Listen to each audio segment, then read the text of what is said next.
하나님의 말씀은 생명을 살리는 약과 같습니다. 우리가 매일 그 말씀을 먹을 때 우리의 영혼이 되살아나고 우리의 마음이 날마다 새로워질 것입니다. 오늘도 하나님께서 우리에게 주시는 생명의 약을 묵상을 통해 먹는 귀한 시간이 되기를 바랍니다.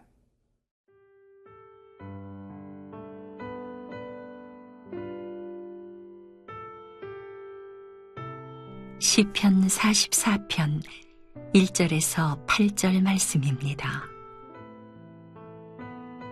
하나님이여, 주께서 우리 조상들의 날, 곧 옛날에 행하신 일을 그들이 우리에게 일러주매 우리가 우리 귀로 들었나이다. 주께서 주의 손으로 뭇 백성을 내쫓으시고 우리 조상들을 이 땅에 뿌리박게 하시며 주께서 다른 민족들은 고달프게 하시고 우리 조상들은 번성하게 하셨나이다. 그들이 자기 칼로 땅을 얻어 차지함이 아니요 그들의 팔이 그들을 구원함도 아니라 오직 주의 오른손과 주의 팔과 주의 얼굴의 빛으로 하셨으니 주께서 그들을 기뻐하신 까닭이니이다. 하나님이여, 주는 나의 왕이시니 야곱에게 구원을 베푸소서.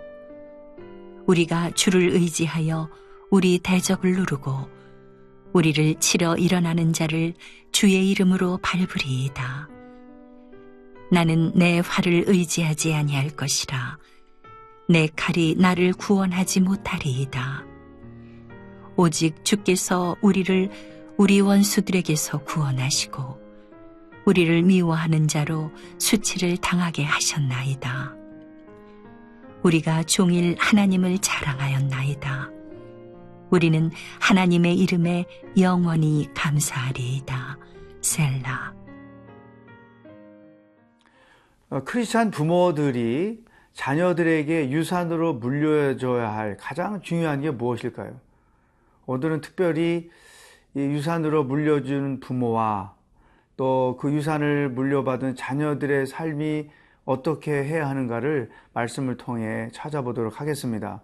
먼저 1절 말씀, 하나님이여, 주께서 우리 조상들의 날 곧 옛날에 행하신 일을 그들이 우리에게 일러주매 우리가 우리 귀로 들었나이다. 조상들이 하나님이 하셨던 일들을 들려주었던 것을 이제 이렇게 고백하고 있는 것이죠. 이런 말씀을 보면 우리 크리스찬들이 세 가지를 자녀들에게 유산으로 물려주어야 한다고 생각해요. 그 첫 번째는 신앙입니다. 하나님을 하나님으로 경외하고 하나님을 예배할 줄 알고 또 하나님을 섬길 줄 아는 그 신앙을 유산으로 물려줘야 돼. 이것은 어떤 건물을 물려주는 것보다 더 자식을 위하는 일이고 돈을 물려주는 것보다 더 자식을 축복하는 일인 거죠. 저는 부모로부터 유산을 많이 물려받아서 그 유산 때문에 인생을 정말 힘들게 사는 사람들을 많이 봤어요. 결코 그것은 지혜로운 부모의 모습이 아니라는 거죠. 무엇보다도 돈보다도 건물보다도 더 중요한 것은 하나님을 하나님으로 알고 믿고 그분을 경배하며 그분을 섬기며 살 수 있는 신앙을 유산으로 물려주는 것이다. 두 번째는 신앙인의 삶을 유산으로 물려줘야 합니다. 신앙인이 어떻게 살아야 하는지를 자녀들은 믿음을 가진 부모님들의 삶의 모습을 통해서 발견하는 것이죠. 이웃을 사랑하는 부모님을 보면 자녀들도 이웃 사랑하는 사람을 알게 될 것이고 또 이웃을 섬겨주는 모습을 보면 자녀들도 장성했을 때 이웃을 섬기는 자로 살 것이고 이런 크리스찬의 가치와 크리스찬의 삶의 목적과 방법이 무엇인가를 삶의 여정을 통해서 보여주는 것이죠.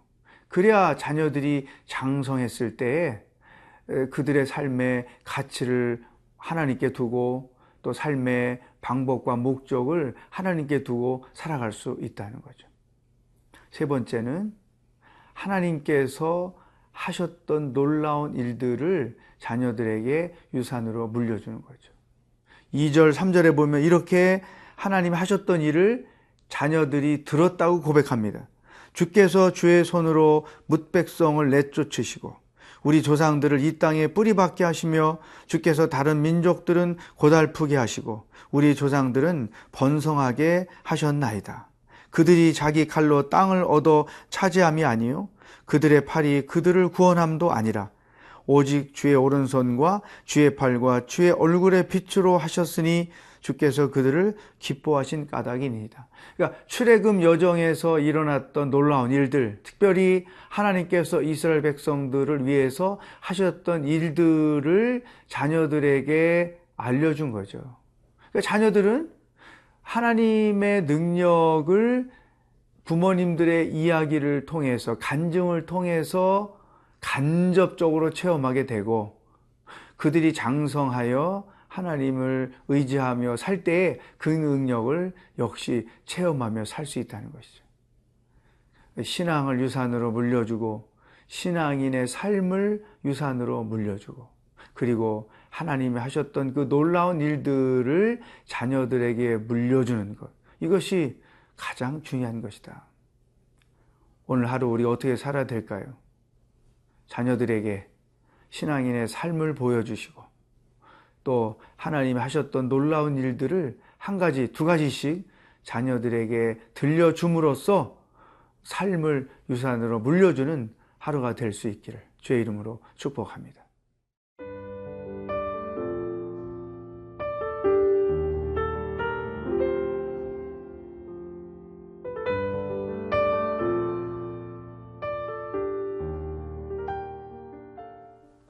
자, 신앙을 부모님에게 물려받고 또 신앙인의 삶을 물려받고 또 하나님이 하셨던 놀라운 일들을 듣고 자란 자녀들이 어떻게 인생을 살아가게 될까요?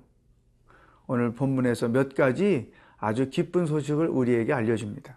제일 먼저 4절에 보면 하나님이여 주는 나의 왕이시니 야곱에게 구원을 베푸소서. 그러니까 신앙을 유산으로 물려준 자녀가 하나님을 자기 왕으로 모시고 산다는 거예요. 부모님처럼 똑같이 하나님을 하나님으로 믿고 그 하나님을 섬기며 산다는 것이죠. 그러니까 신앙이 분명하게 세워진 것입니다.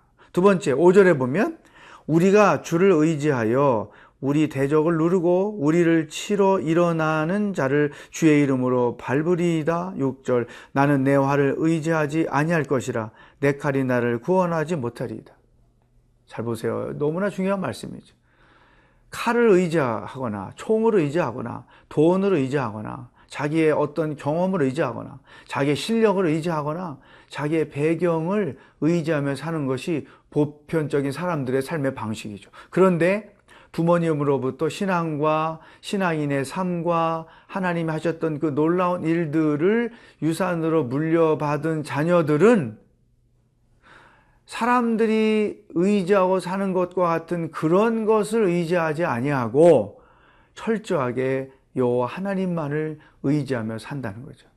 칼이 자기를 구원할 수 없다는 것을 아는 거예요. 돈이 자기를 구원할 수 없다는 것을 아는 거예요. 어떤 세상적 지식들이 자기를 구원할 수 없다는 것을 아는 거예요. 그러니까 신앙을 올바로 유선으로 물려받은 이 자녀는 철저하게 하나님만을 의지하며 하나님만을 자기 삶의 도움으로 삼고 살아가게 된다는 거예요. 놀라운 일이죠?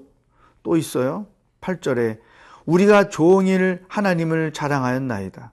우리는 하나님의 이름에 영원히 감사하리다. 하나님을 자랑하며 산다는 거죠. 그러니까 사실은 부모님이 들려준 하나님이 하셨던 그 놀라운 일들이 하나님을 자랑하는 거예요. 그러니까 부모님으로부터 그렇게 유산으로 물려받은 자녀도 역시 자기 삶에서 경험했던 하나님, 하나님이 베푸셨던 능력, 하나님이 해결해 주셨던 일들, 하나님이 고쳐주셨던 병들, 그런 것들을 또 자기 자녀들에게 간증해 주는 거죠. 그게 자랑하는 거죠. 안 믿는 가족들에게 간증하는 것이죠. 그것이 하나님을 자랑하는 것이죠. 여러분, 우리의 일생이 이런 그림으로 나가야 된다는 거예요. 신앙을 부모님에게 유산으로 물려받고 또 내 자녀들에게 유산으로 주고, 하나님을 사랑하고 하나님이 하셨던 놀라운 일들을 부모님에게 들었는데 이제는 나도 그것을 경험하고, 그리고 내 자녀들에게 또 그 내용들을 알려주고. 여러분 감은 어떠신가요? 오늘 여러분의 가정은 어떤가요? 이런 말씀을 묵상하면서 새로운 도전이 될 수 있기를 바랍니다.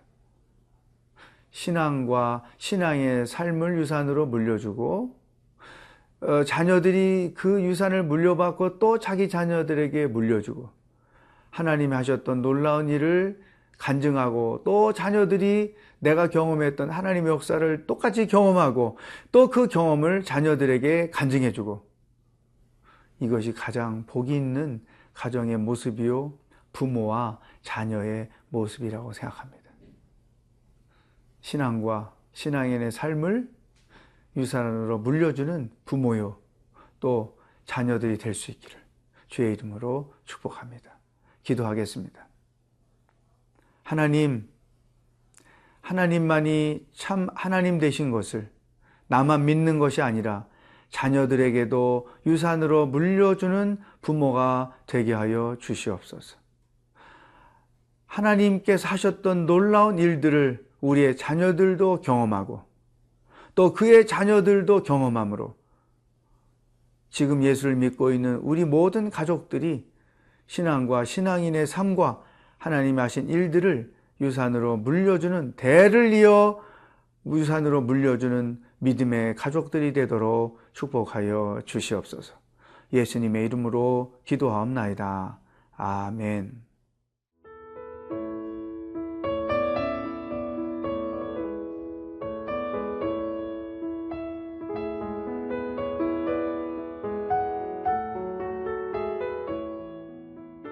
이 프로그램은 시청자 여러분의 소중한 후원으로 제작됩니다.